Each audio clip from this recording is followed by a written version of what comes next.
The champagne glass slipped from Victoria Chen's perfectly manicured hand, shattering against the marble floor of her penthouse suite. Through the floor-to-ceiling windows, the city sprawled beneath her like a kingdom she conquered. But tonight, for the first time in 15 years, she felt utterly alone. "Don't go," she whispered, her voice cracking in a way that would have shocked the thousands of employees who knew her only as the ice queen of tech entrepreneurship. "Please, it's my birthday." Marcus Williams stood frozen in the doorway, his weather jacket slung over one arm, his other hand still gripping the doorknob. The maintenance request tablet hung from his belt, a reminder of the vast chasm between their worlds. He was just the building's handyman called up to fix her temperamental espresso machine. She was Victoria Chen, worth $4 billion, according to the latest Forbes estimate. Founder and CEO of NextGen Solutions, the woman who'd revolutionized cloud computing before she turned 30. "Ms. Chen, he started, but she cut him off. "Victoria, just Victoria, please." She knelt down, her $5,000 evening gown pulling around her as she began picking up the crystal shards with her bare hands. "Everyone calls me Miss Chen. The board, the investors, the people I thought were friends until they weren't. But tonight, just for tonight, I'd like to hear my name." Marcus set down his jacket carefully and crossed the room, his work boots silent on the plush carpet. "Let me do that. You'll cut yourself." He gently took the glass from her trembling fingers. Their eyes met, and for a moment, Victoria saw something she hadn't seen in years: genuine concern from someone who wanted nothing from her. "How did you know?" she asked quietly. "That it's my birthday?" "I didn't," Marcus admitted, fetching a small brush and dustpan from his work bag. "But I do now." Victoria laughed, a brittle sound that held no humor. 41 years old today. 41 years, and nobody remembered. Not my assistant, not my board members, not the man I was supposed to marry who called off our engagement last month because apparently I'm married to my work and emotionally unavailable. She wrapped her arms around herself. He wasn't wrong. Marcus continued cleaning in silence, giving her space to talk. "Do you know what I did when I turned 21? Victoria continued, walking to the window. "I was in my dorm room at MIT, working on the algorithm that would eventually become NextGen. I was so certain that success would make me happy. That money would solve everything." She pressed her forehead against the cool glass. "I built an empire, Marcus. I have houses I've never lived in, cars I've never driven, and enough money to buy anything I could possibly want. But I can't buy what I had then, the belief that the future would be better, that I was working towards something meaningful." "Why did you ask me to stay?" Marcus asked gently, emptying the glass into a waste bin. "You don't know me." Victoria turned to face him, and for the first time, Marcus really looked at her. Not the magazine cover CEO or the intimidating executive in the elevator, but a woman with red-rimmed eyes and shoulders that carried too much weight. She was beautiful in an exhausting way, like a piece of art that demanded too much from its observer. "Because you're the only person who's been honest with me in months," she said. "Last week, when I asked if the lobby renovation looked good, you said the new lights were too harsh and made everyone look tired. My creative director told me it was bold and innovative. You fixed my espresso machine in 15 minutes after my assistant insisted. We needed to replace the whole thing for $8,000. And just now, when I made a fool of myself, you didn't pull out your phone to record it or immediately think about what you could gain from this moment." Marcus shifted uncomfortably. "I'm just doing my job, Ms. Victoria." "Exactly," she smiled sadly. "Just doing your job, not trying to network, not angling for investment, not pitching me a startup idea. Do you know how rare that is in my world?" "I suppose I don't," Marcus admitted. "My world's pretty different." "Tell me about it," Victoria said suddenly, sitting down on the couch and curling her legs beneath her. "Please, tell me about your world. I've spent the last 5 hours watching my phone, waiting for someone to remember, watching the sunset alone, and I can't." Her voice broke. "I can't spend another minute thinking about my own life." Marcus hesitated, but something in her desperation moved him. He sat down, carefully maintaining a respectful distance. "I'm not sure my life is all that interesting. I've got a 7-year-old daughter, Emma. Her mother passed away 3 years ago. Cancer. I work here during the day, take community college classes online at night. trying to finish my engineering degree. Emma stays with my mother most evenings, but we have breakfast together every morning and weekends are ours. What's she like? Your daughter. Marcus's entire face transformed when he smiled. She's everything. Obsessed with dinosaurs right now. Knows more about the Jurassic period than I ever will. She's got her mother's kindness. Last week she spent her allowance buying lunch for a kid at school who'd forgotten his. She wants to be a paleontologist or a veterinarian or maybe both. She hasn't decided yet. She sounds wonderful, Victoria said and meant it. You're lucky. I know, Marcus said simply. Every single day I know. They sat in comfortable silence for a moment before Victoria spoke again. I was supposed to have children 5 years ago, then 3 years ago, then last year. But there was always a product launch, a merger, a crisis that needed my attention. And now I'm 41 and alone and wondering if I made the right choices. Did you? Marcus asked. The question caught her off guard. Most people would have rushed to reassure her, to tell her she could still have it all. I don't know, she admitted. I changed the world, Marcus. NextGen's technology runs in hospitals, schools, research facilities. We've improved millions of lives, but I don't know if I improved my own. Why did you do it? He asked. Build the company? Victoria was quiet for a long moment. My parents were immigrants, came here with nothing. My father worked 3 jobs. My mother cleaned houses. They died in a car accident when I was 19, a drunk driver. They had been driving home after both working double shifts because they were saving for my college tuition, even though I'd gotten scholarships. They didn't live to see me succeed. She wiped her eyes. I built NextGen partly for them, to prove their sacrifice meant something. But somewhere along the way it became about proving something to myself. That I was worthy. That I was enough. And are you? Marcus asked gently. Enough?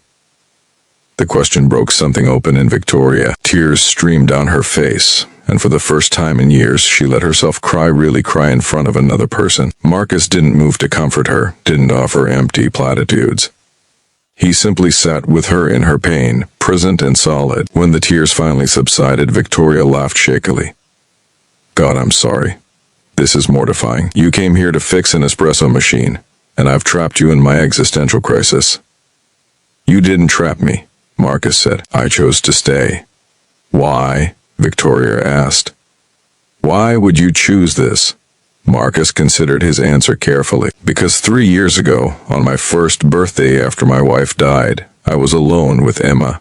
She was only 4. She tried to make me a cake from a box mix, and she confused salt for sugar. It was inedible, but she was so proud, and I realized that the worst moments of our lives are when we face them alone.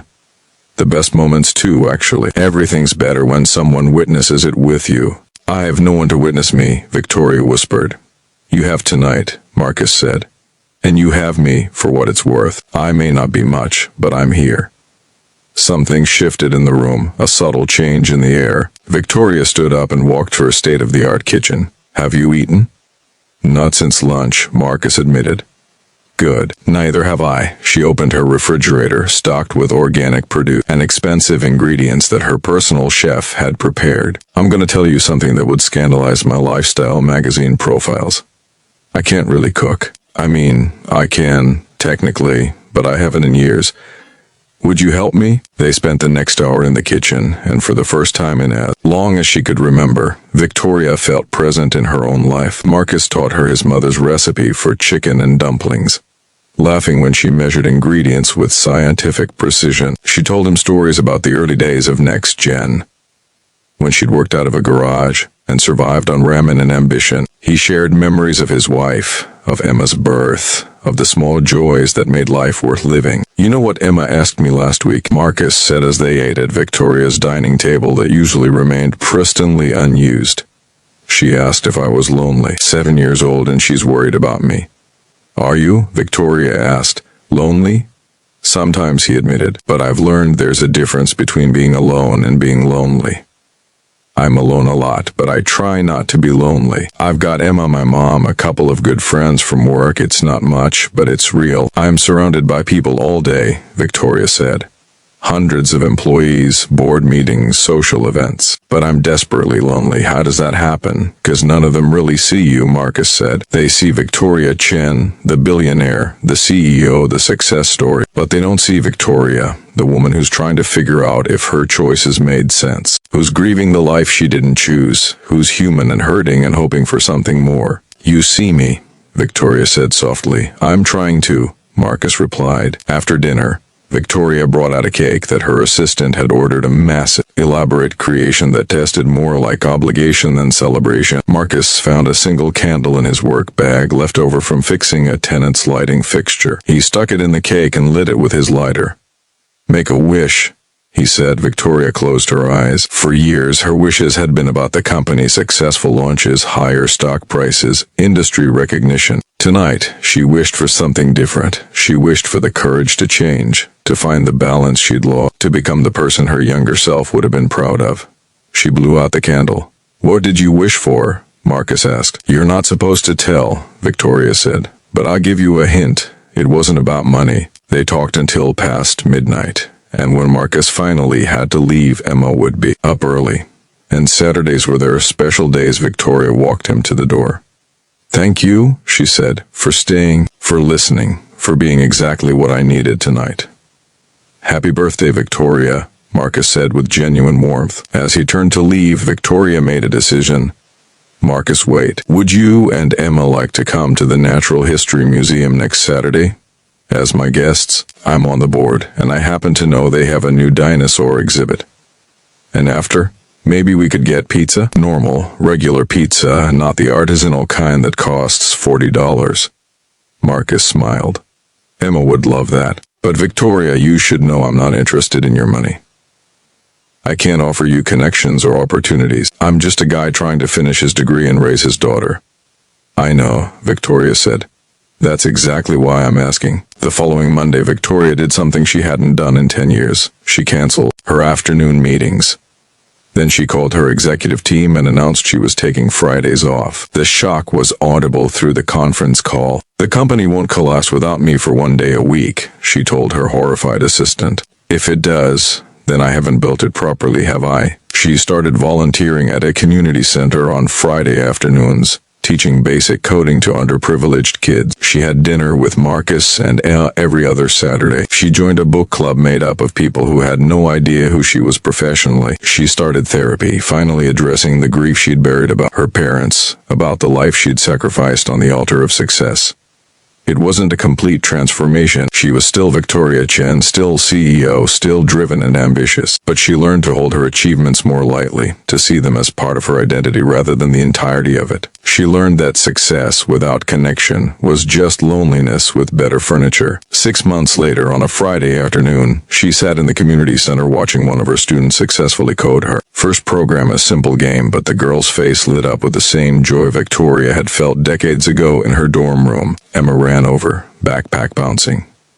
Miss Victoria, Dad says you're coming to my birthday party next week. I wouldn't miss it, Victoria said and meant it.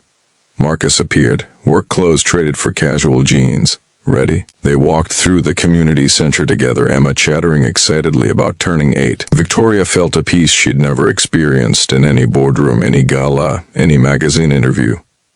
You know what I realized, she said to Marcus as Emma ran ahead. That night when you stayed, you gave me the greatest gift anyone ever has. What's that? You saw me when I was at my lowest, my most vulnerable, my most lost, and you didn't try to fix me or use me or change me. You just witnessed me. And in being seen, I finally learned how to see myself.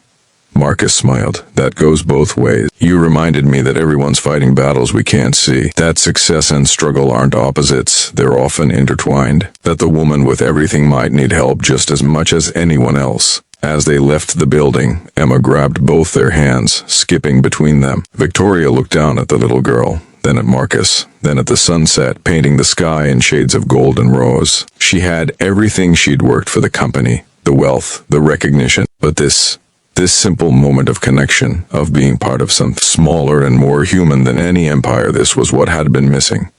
Not achievement. Not success.